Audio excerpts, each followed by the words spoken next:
Ħdejn il-monument tal-ħaddiem fl-Imsida, Segretarju Ġenerali tal-General Workers Union Tony Zarb qal li waħda mill-isfidi kbar li għandu gvern ġdid huwa li jtejjeb il-kwalità tal-ħajja tal-Maltin u l-Awċin biex dan il-poplu jkun fost l-aqwa fl-Unjoni Ewropea.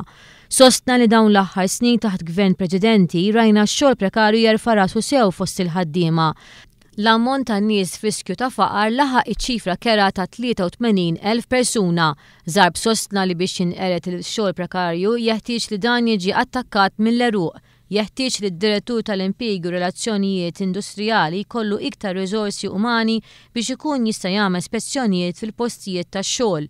Saħa fuq il-bżonn li tinqata' l-prattika ħażina li bil-forsi jridu jkunu l-ħaddiema stess li jiġdu fil-qorti kontra min ħaddimhom, meta faċilment ix-xhieda tista' tinġabar l-evidenza mill-rispetturi tal-dipartiment u jiġdu huma u mhux il-ħaddiema. Minħabba fekk il-union qed titlob tibdil fil-liġi kontra l-prekarjat.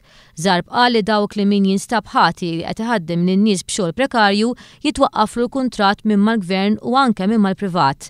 Spjega li x-xogħol prekarju mhux qiegħed biss fejn il-liġi qed jinkiser imma qiegħed moħbi wkoll fil-legalità.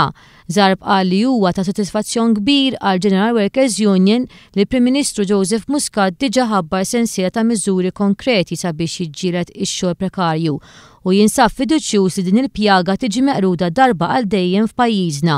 Is-Segretarju Ġenerali Tony Zarb kien akkumpanjat mill-President tal-Union Victor Karaki flimkien ma' numru ta' uffiċjali oħra tal-General Workers Union li poġġew fjuri fuq il-monument tal-ħaddiem. Preżenti kien hemm ukoll is-Sindku tal-Imsida Margaret Baldacchino Cefaj.